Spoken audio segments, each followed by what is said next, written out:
There was a time when the night belonged only to animals. The sun slowly descended beyond the horizon. The heat vanished. The air changed smell. Shadows stretched over the tall grass of the savannah, while the world seemed to hold its breath. Every day followed the same pace. Walk. Look for water. Collect fruits. Chase a prey when luck allowed it. Then go back to the group before the dark comes. Because after sunset, there were no safe shelters. When the sky became black, no one saw what was hiding beyond a few steps. A smooth in the bushes, a broken branch, a breath in the dark. It was enough to stop every movement. Fear was part of life. Like hunger, like cold. Yet, in that world dominated by darkness, there was something even more mysterious. A force that appeared without being called. That devoured the trees. That made the bigger animals escape. That illuminated the night like a second sun. No man could create it. You could only meet her. That day the wind came from afar. He had an unusual smell. It wasn't rain. It wasn't wet ground. It was smoke. A lightning crossed the sky. For a moment, everything became white. Then, on the top of an old tree, a bright light appeared. Baby, it's a threshing. But different than anything they've ever seen. The flames began to rise along the trunk. They broke up. They were breathing. They seemed alive. The animals moved away. The group remained still. No one spoke. For the first time, humanity was looking closely at a force capable of changing its destiny.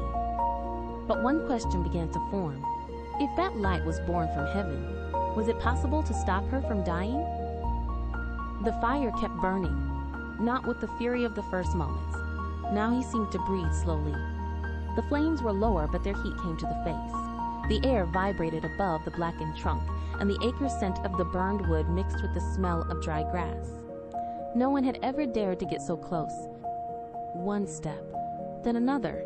Every movement was slow, almost respectful. Like that light could decide who to let go. The animals had disappeared. The hyenas no longer laughed in the plain. The vultures didn't even turn over the trees. For the first time, he wasn't the man to avoid predators. They were predators to avoid something even more powerful. One of the branches collapsed. Small sparks dispersed in the air. Everyone jumped backwards. The heart seemed to beat stronger than the wind. Then the silence returned. Only the crack of the wood filled the savannah. On the ground, near the trunk, a large branch continued to shine. He had no higher flames, but his end was red, viva, as if it kept the sun inside. Someone picked up a long, fallen stick. He extended it with extreme caution. The wood touched the incandescent branch. Nothing happened for a moment. Then, a small flame appears on the tip. Everyone held his breath. No one came out. No one shouted. Fear was even stronger than joy. That little fire seemed fragile. There was enough wind to take him away. A mistake was enough to turn it back into a fire. So the group began to walk. Easy. Protecting that light with the body. How to protect a newborn. How to protect something that never belonged to men. Sometimes the flame was lowered. Someone added a dry branch. Another one was blowing gently. The glow grew again. No one really understood what he was doing. And yet they were learning. Don't make fire, but keeping him alive. That night, for the first time, the dark wouldn't have had the last word, but keeping that light would have been much harder than finding it. The light walked with them. It wasn't big. He didn't illuminate the whole plain, but it was enough for the group to move with a security never tried before. Shadows continued to exist. They just seemed a little farther away. The trip was slow. Whoever brought the branch on couldn't run. Every wind gust forced everyone to stop. Every stretch of tall grass became an obstacle. The fire still did not belong to men. The men were just trying to convince him to stay. When the sun began to descend, the group reached the place where it spent the night. Stones, some trees, a small natural shelter, the same place they used many times. But that night would have been different. Dry branches were collected, dry grass, small pieces of wood, Carefully, the incandescent branch was supported by that pile.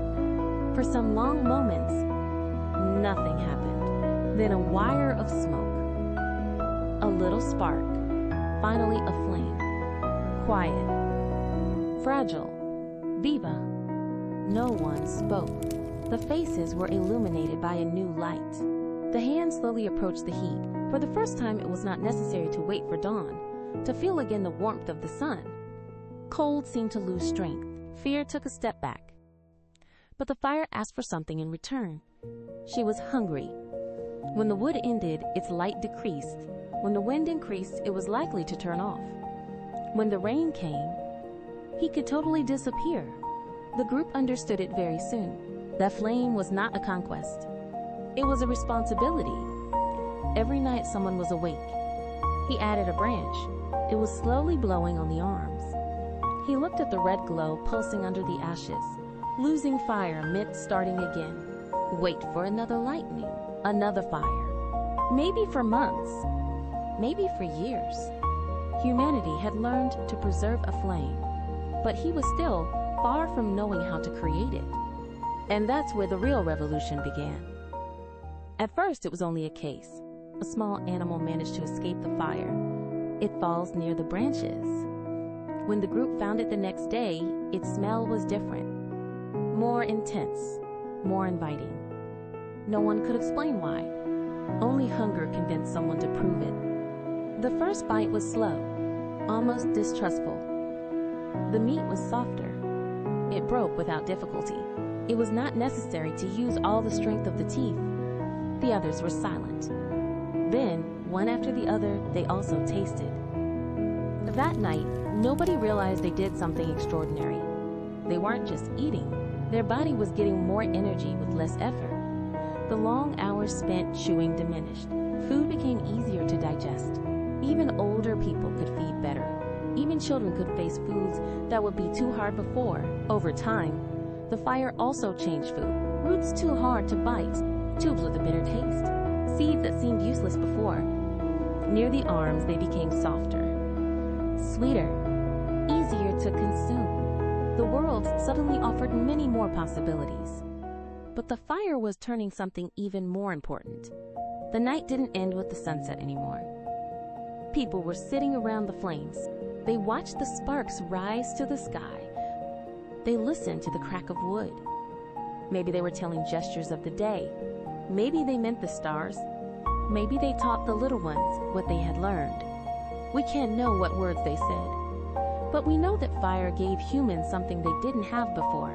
Time together, when the sun had disappeared. Around that light did not only change the way to eat. She was changing her way of life. Without realizing it, humanity had lit the first place to share experiences, knowledge, and memories. And that little flame would soon have pushed someone to ask an even more difficult question. If the fire can be preserved, can it also be created? For many generations, the fire remained a precious guest. He kept it. It was fed. It was protected from rain and wind. But if it turned out, everything started again.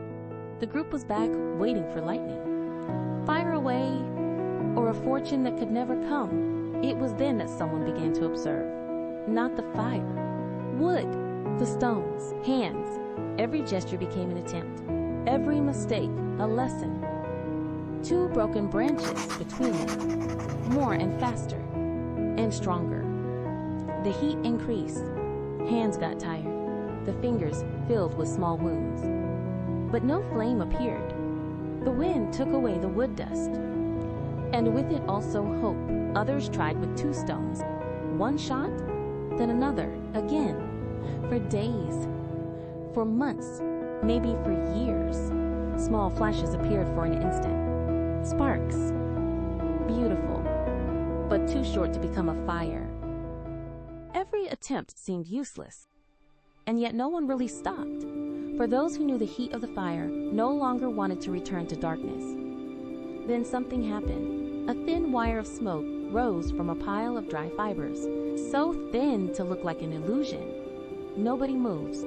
It was just too strong to erase it. Just a moment of impatience. Time seemed to stop. The hands protected that little hot spot as if they kept life itself. Then, a tiny flame took shape. Quiet, fragile, real. For the first time in history, fire had not come from heaven. He was born from man's hands. We don't know who did it first. We don't know his name. But his gesture changed the fate of billions of people. From that moment on, fire would not have been just a gift of nature. It would become a knowledge. And the knowledge, they can be handed down. The fire changed not only the day, he changed the night. For thousands of generations, the sunset had marked the end of every activity. When the sun disappeared, the world belonged to the predators. Not anymore. The flames drew a circle of light. Outside that circle, there was still darkness. There were faces inside, hands. Look, the group remained awake longer. Not because it was necessary, because he finally could. Beyond the glow, still felt the calls of the savannah. A far roar, the direction of a night raptor. The grass shake moved by the wind, but no animal seemed willing to approach too much. The children watched the sparks rise to the sky. Adults slowly added new branches. The elders fixed the arms as if they kept something precious. We don't know what words were pronounced. Maybe a few. Maybe none. But the fire made possible something that until then had been rare. Being together without being afraid of the dark. Archaeologists still find traces of ancient folklore. Stone circles, ashes, burned bones. Small fragments of coal remained intact for hundreds of thousands of years. They are silent signs, yet they tell an immense story. Every hearth was a meeting point, a place where knowledge could pass from one generation to another, where the younger ones learned by observing, where the experience of the elderly was not lost. Around that light was born something invisible, the collaboration, memory, sharing. The fire didn't just light the night, it was enlightening the future. But a question remains today without a definitive answer. When did this really start? Research continues, and every new discovery could rewrite a part of our history. The fire was not confined to hot lands. Shortly at a time, he accompanied humans to places that, until then, seemed impossible to live. The wind became more pungent. Shortest days, the longest winter. Yet the path did not stop. Every new camp started the same way. First shelter, then the wood, finally the fire. Only then did the place become a home. The flames dried the clothes from the skin. They warmed their hands, stiffened by frost. They allowed to face nights that, without that heat, would be unbearable. Every guarded brace meant another dawn, another day of life. Over the millennia, small groups of human beings reached increasingly colder regions, huge forests, valleys covered in snow, steppe jokes from the wind. Without fire, those territories would be almost unreachable. Archaeologists have found ancient outbreaks in places where the coal still dominates today, silent tracks that tell an extraordinary ability to adapt. The fire didn't change the climate, but he changed his chances. He was allowed to rest, to recover energy, to face the next day with new forces. Each lit flame was a small victory against an environment that seemed to not want to grant anything. Maybe this is the real story of the fire, not that of a sudden discovery, but that of a long alliance between man and nature, an alliance built with patience, with observation, with failed attempts, and with thousands of hands. One after another, they learned to keep that same light, a light that would continue to accompany humanity well beyond prehistory. But his tracks are still there, hidden under the ashes of time, waiting to be told. Today, lighting a fire takes a few seconds. A match, a lighter, a simple gesture. It's so normal that almost nobody thinks about it. Yet for hundreds of thousands of years, that same flame represented the difference between living and dying. Around the fire were habits that are still part of our lives. Cooking together, tell a story, protect those who are smaller, share the food. Every time we sit in front of a fireplace, a bonfire, or fire on a summer night, we unknowingly repeat an ancient gesture, a gesture that accompanies us from the beginning. The flame changed our body. He changed our way of life. He changed the places we could live. But above all, it changed the way humans learned to be together, because the fire didn't offer only heat. He created a safe space, a place to stop, observe, learning, remember.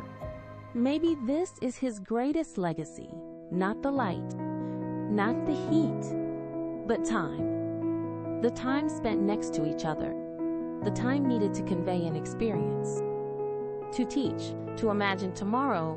Every civilization that would be born in the next millenniums would have built something thanks to that first spark.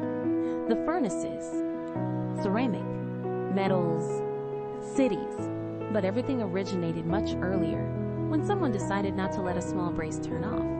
Maybe that name we'll never know, but his discovery continues to live in every flame that still illuminates our path. In this documentary, the following works and research institutions have been used as main historical sources: Richard Wrangham, Catching Fire, How Cooking Made Us Human; French D. Burton, Fire, The Spark That Ignited Human Evolution; Stephen Mithin, After the Ice, A Global Human History 20,000–5000 BC; Chris Stringer, The Origin of Our Species; Ian Tattersall, Masters of the Planet, The Search for Our Human Origins; Rebecca Ragg Sykes, Kindred, Neanderthal Life, Love, Death, and Art; Svante Pabo, Neanderthal Man, In Search of Lost Genomes; Will Robrooks and Paola Villa, On the Earliest Evidence for Habitual Use of Fire in Europe, Proceedings of the National Academy of Sciences; Nature, Science, Proceedings of the National Academy of Sciences; Journal of Human Evolution; Max Planck Institute for Evolutionary Anthropology, Smithsonian Institution Human Origins Program. Research on the origin of fire control is still evolving. New archaeological discoveries can change our knowledge about the history and the ways in which humans first learned to preserve and then turn on fire. For this reason, some aspects remain the subject of scientific debate and are presented in the documentary as the hypothesis today most supported by the available evidence.